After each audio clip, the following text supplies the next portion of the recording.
Coucou,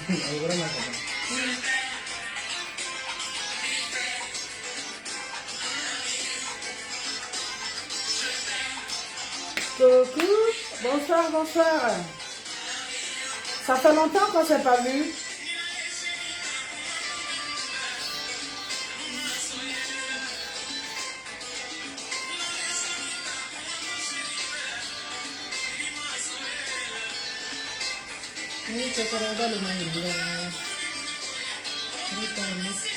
Coucou, coucou, bonsoir, bonsoir. Vous voyez comme c'est bien d'être à Abidjan. Je suis rentrée. Et puis déjà le direct, je suis rentrée hier soir. Paris, le pays de fou, là. On court, on court, on court. Pour faire plaisir même à ses abonnés, c'est pas là. Est-ce que ton wifi là? Ton wifi là? Oui. Parce que c'est censé être, d'accord? Non, ça arrive. Il faut faire la souscription aussi. Parce que l'internet, quand même, je suis partie il y a longtemps. Salut, Félix, coucou, KPM, comment tu vas? Rosalie Yao, Léa Gueux, ça va? Aïta Bamba, Stéphanie Koulibaly, Sylviane, merci. Ange Rebecca, Fatou Jaltemo aussi, je t'aime très fort. Rotoum Boité, Kepoke, merci. Reine Safi, bonjour à vous. Beaucoup de partage, hein? Beaucoup de partage, beaucoup de partage.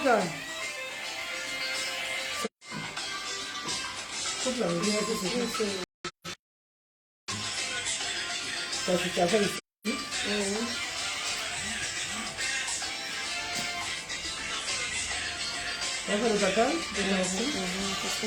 Merci.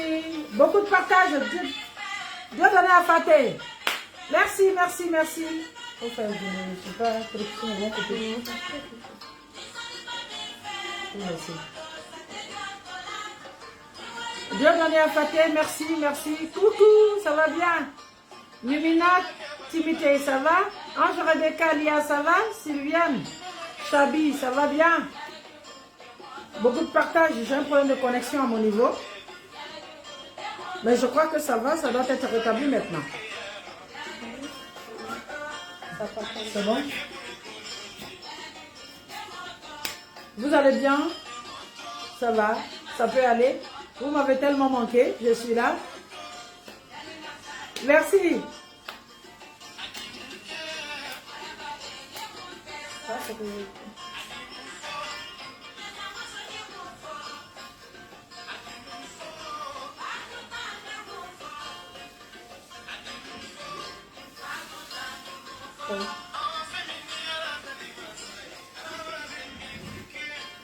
Ce que Dieu a décidé, les humains ne peuvent pas empêcher cela. C'est ça, c'est ce qui veut dire cette chanson.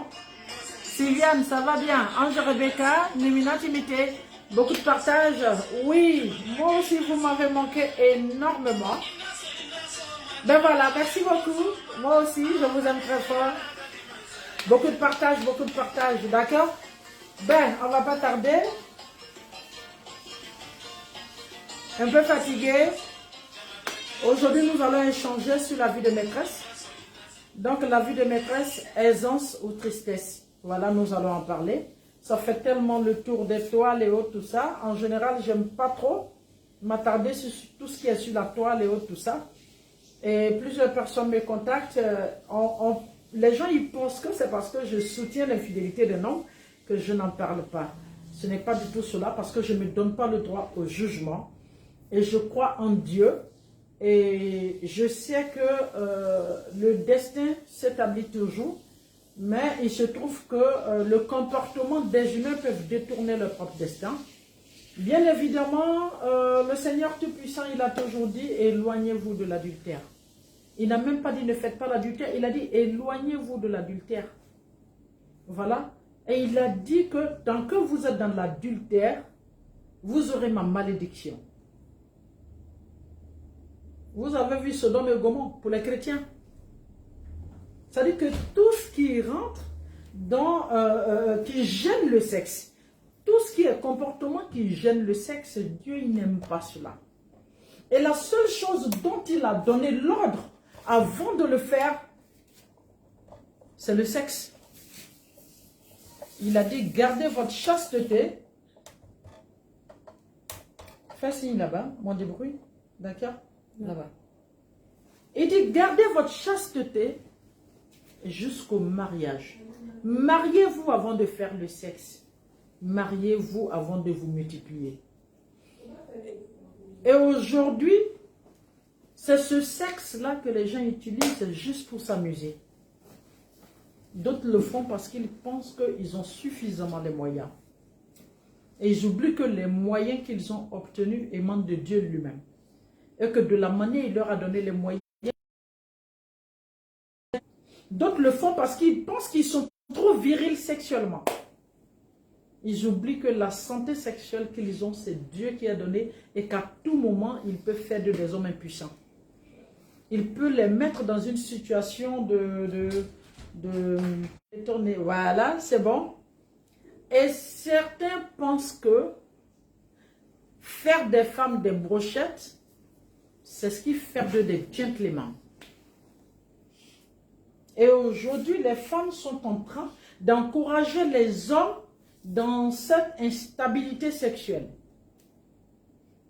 Vous savez quoi? A beau avoir des cadeaux dans une vie d'adultère, a beau avoir des cadeaux avec un homme marié, a beau vivre sa vie sexuelle avec un homme marié, a beau être à l'aise avec un homme marié, a beau être dans une belle maison avec un homme marié, c'est toujours la tristesse. Parce qu'il n'y a rien de plus difficile. Donne-moi une next, s'il te plaît. Lorsque ta conscience te rappelle que tu es dans une situation qui n'est pas bonne. Tu es dans une situation qui va contre ta religion. Tu es dans une position qui va contre ton éducation. Tu es dans une position qui va contre ta tradition. Vous savez ce que c'est que quand tu te lèves, que tu te retrouves soit à l'église ou à la mosquée en train de faire la prière de vendredi, ou soit en train de faire le culte de dimanche, et de savoir qu'en sortant de là, c'est dans la maison d'un homme marié qui te traite, dont tu es la maîtresse, c'est là-bas que tu vis. Le repas que tu manges, tu es entretenu juste parce que tu es la maîtresse d'un homme. L'habit que tu portes, tu es entretenu juste parce que tu es la maîtresse d'un homme. Vous comprenez? Il n'y a rien de plus difficile que de se retrouver dans cette situation. Ce que vous ne savez pas, ces hommes-là, ils vous diront tout. Ma femme, je ne l'aime pas. Elle ne me satisfait pas sexuellement. Je ne me sens pas bien avec elle. Je veux même me séparer avec elle. Toi, je vais te... Tout ce que les hommes mariés vous disent, chère femme qui êtes en ce moment en position de maîtresse, prenez ça avec des pincettes. À 80%, c'est des mensonges. À 80%, c'est des mensonges. Ce que vous ne savez pas, c'est qu'ils viendront vivre chez vous, à beau vivre chez vous, ils iront mourir chez leurs femmes. Ils vont vivre chez vous, ils iront mourir chez leur épouse. Et j'ai toujours dit aux femmes, on ne peut être à l'aise avec quelque chose qui t'appartient. À beau garder quelque chose qui ne t'appartient pas. À beau être à l'aise avec quelque chose qui ne t'appartient pas. À beau se mettre à l'aise avec quelque chose qui ne t'appartient pas. Un jour, ça sera chaud, ça va brûler ta pomme, tu vas le laisser. Ce qui ne t'appartient pas ne t'appartient pas. Quel que soit le temps que ça mettra avec toi, ça va retourner chez le propriétaire.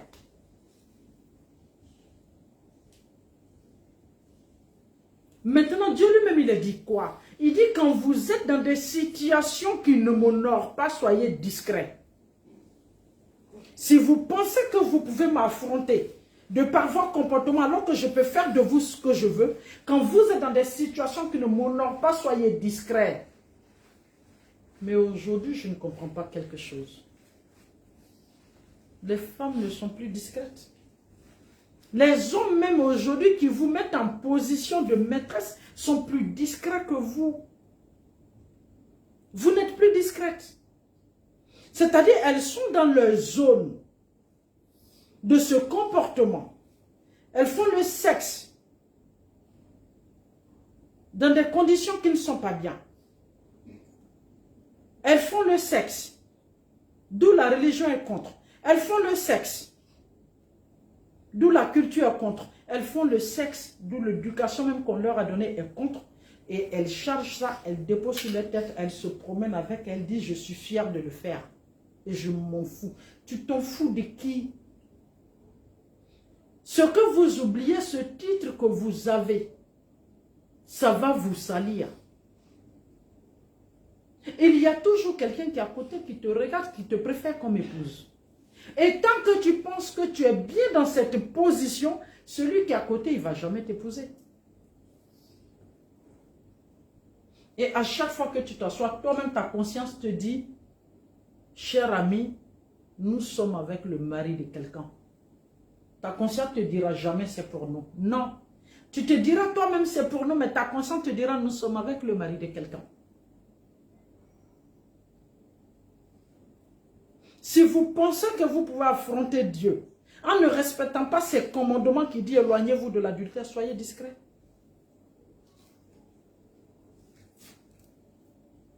Soyez discret. Ne gênez pas ces pauvres femmes qui arrêtent tout. Au nom de Dieu, qui vont s'asseoir chez des hommes. Qui vont s'asseoir chez des hommes au nom de Dieu. Qui se marient devant Dieu, qui se marient devant les hommes. Pourquoi vous pensez que vous êtes obligé de rentrer dans les vies, de les faire souffrir?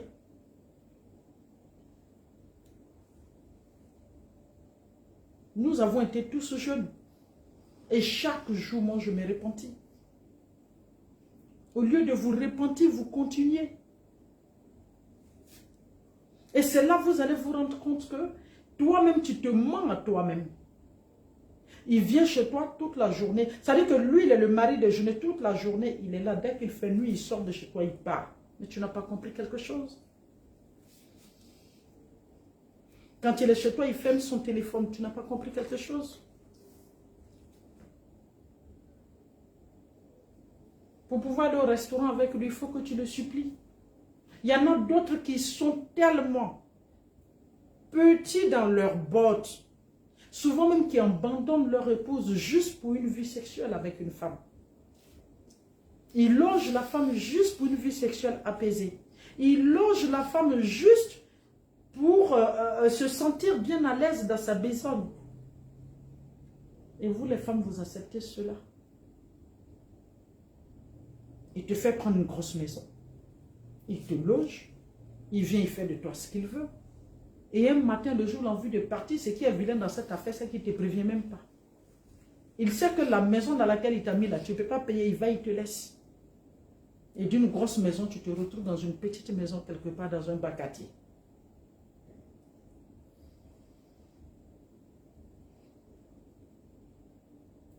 Et il y en a qui positionnent au mieux leur maîtresse aux yeux au-dessus de leur épouse, croyant qu'ils sont en train de bafouer cette dernière. Mais ce que vous ne savez pas, c'est que l'épouse a un garde de corps qu'on appelle Dieu. L'épouse a un garde de corps qu'on appelle Dieu.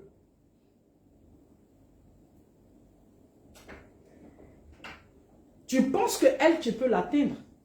Mais le jour, son garde de corps va vouloir donner sa poitrine pour elle. Est-ce que tu peux supporter cela?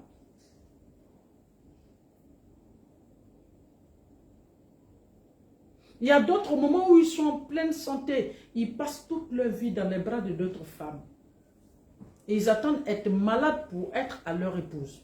Et après cette dernière, quand elle va se dire que je ne suis pas là pour ça, on dira non, que c'est une mauvaise épouse. Elle a attendu que son mari soit malade avant de partir. La vie de maîtresse n'a jamais été une aisance. Parce qu'on a une conscience qui cloche. J'ai toujours dit que les épouses sont des diamants. Et bien évidemment, les maîtresses sont des bronzes. Il faut toujours un mauvais intermédiaire. Un intermédiaire qui n'a aucune conscience, qui n'a aucune crainte de Dieu pour venir mélanger les diamants et les bronzes. Jusqu'à ce que souvent le bronze lui-même, il pense qu'il est diamant. Pourtant, il sait qu'il n'est pas diamant. Il y a des hommes qui donnent l'opportunité à leur maîtresse d'insulter leur épouse, de se battre avec leur épouse, d'injurer leur épouse. Il y a des hommes qui donnent l'opportunité à leur vie avec leur maîtresse de créer la déception, la dépression dans la vie de leur épouse. Vous vous attendez à quoi? Si vous voulez être des hommes forts, évitez d'imposer votre infidélité à une femme qui est vertueuse, qui vous a choisi, qui est en Dieu, qui est correcte avec vous. Une femme qui fléchit genoux quand elle sort quelque chose, ça prend. Oui. Et vous qui êtes maîtresse, si vous vous sentez bien dans ce que vous faites, vous pensez que vous êtes des reines, mais ce que vous ne savez pas, votre royaume, ça ne vous appartient qu'à vous seul. Parce qu'il n'y a pas d'honneur dans ce royaume. Il n'y a pas de respect dans ce royaume. Il n'y a pas la crainte dans ce royaume. Donc ce royaume-là n'est désiré que par toi et celui qui t'a mis là-bas. Mais pourquoi tu sors de ce royaume pour venir déranger cette pauvre femme qui est dans son petit village? Mais quelque part, c'est que tu doutes de ta couronne. Parce qu'une reine ne peut pas quitter dans son royaume et venir trouver cette femme que vous appelez esclave parce qu'elle n'est pas considérée en ce moment-là venir la déranger. Non. Parce que dans sa position d'esclave dans ce petit village, elle a l'honneur, elle a le respect, elle a la crédibilité. Et elle est protégée par Dieu parce qu'elle a choisi d'être dans la voie de Dieu. Et c'est des personnes, tu t'attaques à elles, Dieu s'attaque à toi.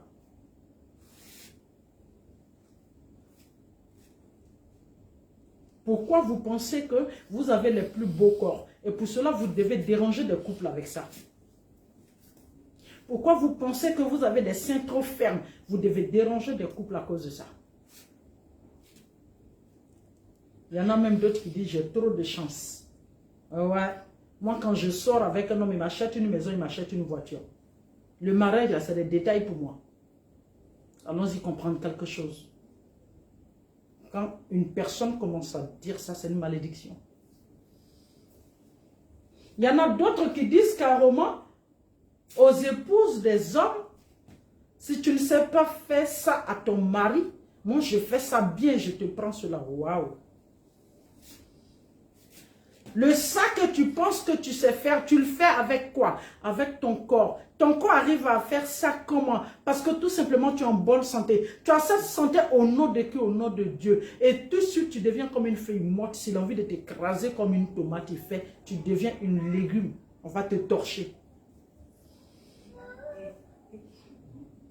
Vous toutes mes filles, mes soeurs qui est dans ça, repentissons-nous. Repentissez-vous, sortez de là.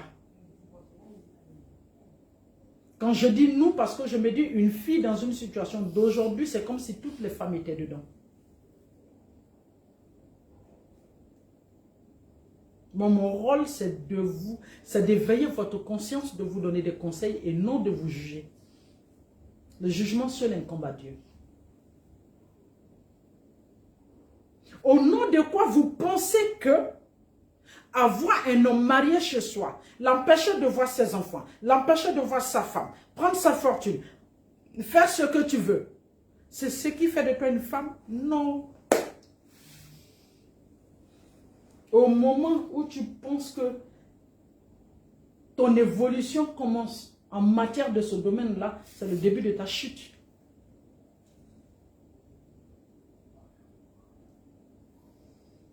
Et en général, ces hommes, si vous avez remarqué, ils ne vivent que le sexe avec vous. Et ce qui est mauvais dans le sexe, c'est qu'une fois, deux fois, trois fois, au moment où la quatrième fois arrive, il va chercher autre chose ailleurs.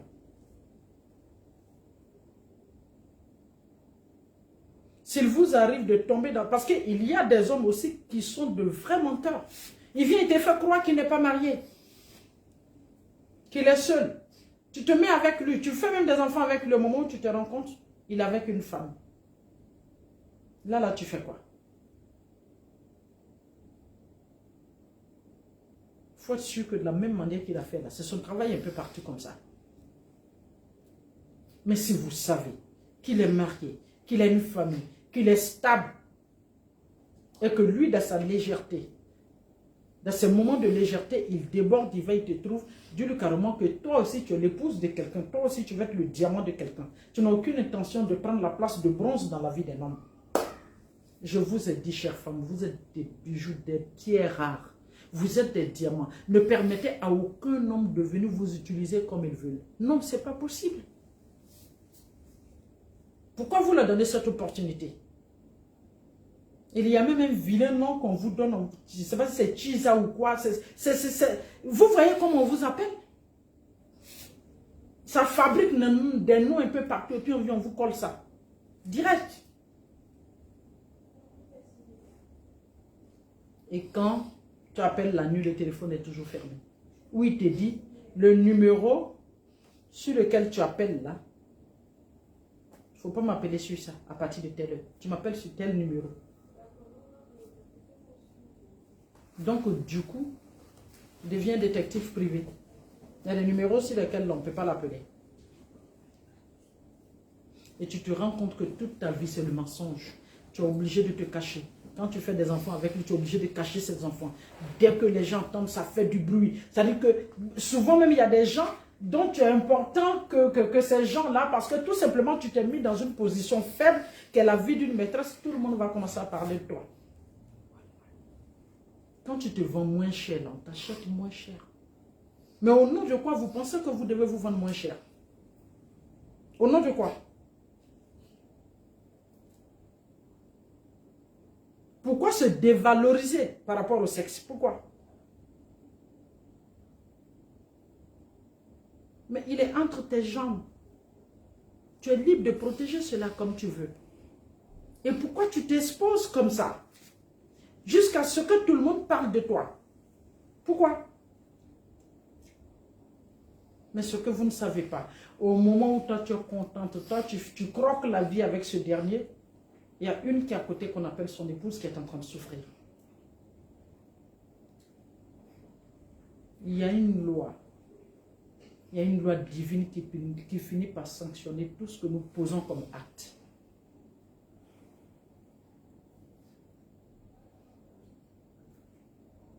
Même pour marier une seconde femme, en islam, il est demandé d'informer son épouse et de demander son avis. Chez vous, les chrétiens, on dit que ça n'existe même pas. Même quand on se marie devant Dieu, là, le divorce n'existe pas. La loi même ivoirienne dit, la polygamie, là, ça n'existe pas en Côte d'Ivoire.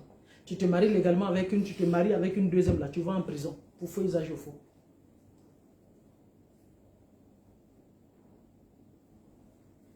La religion dans laquelle tu es là, elle te dit, on ne peut pas commettre l'adultère. On ne doit pas commettre l'adultère.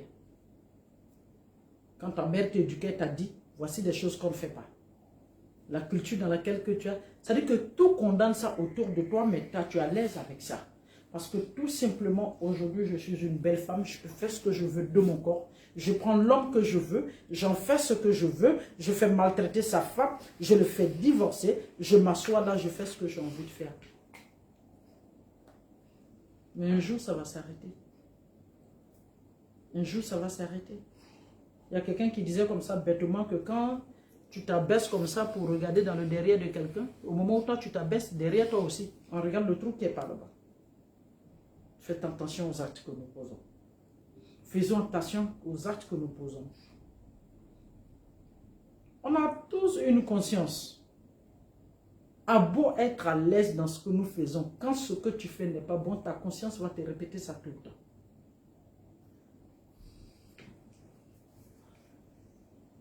La seule chose que je peux demander aux femmes, vous êtes les seuls qui peuvent arrêter ce fléau.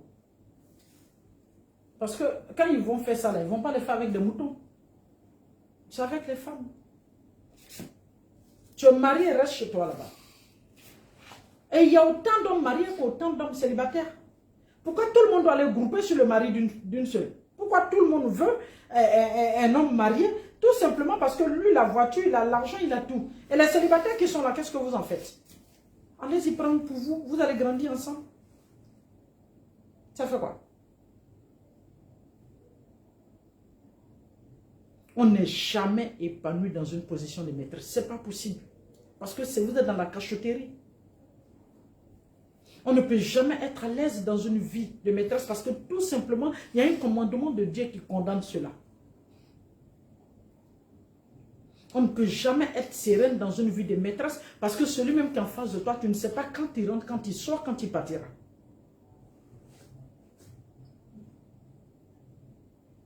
On ne peut jamais être heureuse dans une vie de maîtresse. Parce que, au moins quand il parle la nuit, parce que la vie de couple, c'est fait pour avoir des nuits chaudes. Des moments bien ensemble. Au moment où toi, tu as besoin de lui pour les nuits chaudes, là, quand lui vient la journée, le moment où il fait chaud, là, c'est là que lui gère son truc et puis il est parti. Toi, tu es seul chez toi. Mais quand tu t'assois, tu ne te poses pas la question, je suis dans quoi?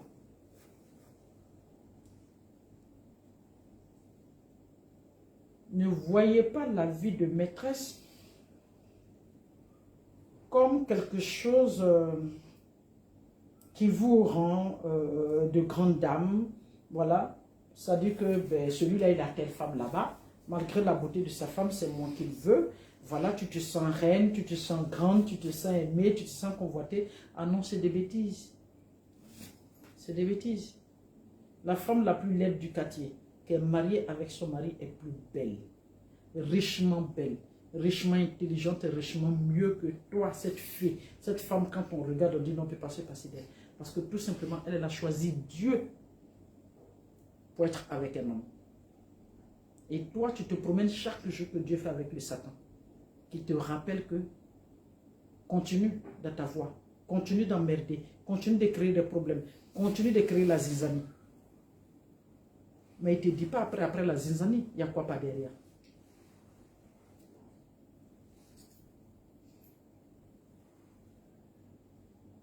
Donc faites attention. Faites attention.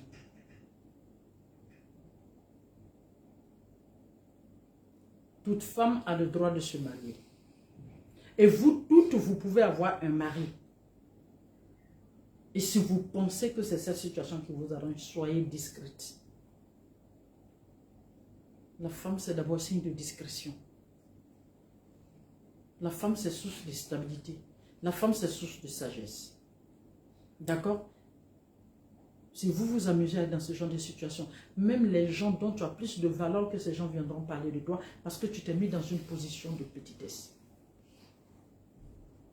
Battez-vous, chère fille, pour sortir de cette situation. Battez-vous pour vous honorer. Sortez de cette situation pour vous honorer.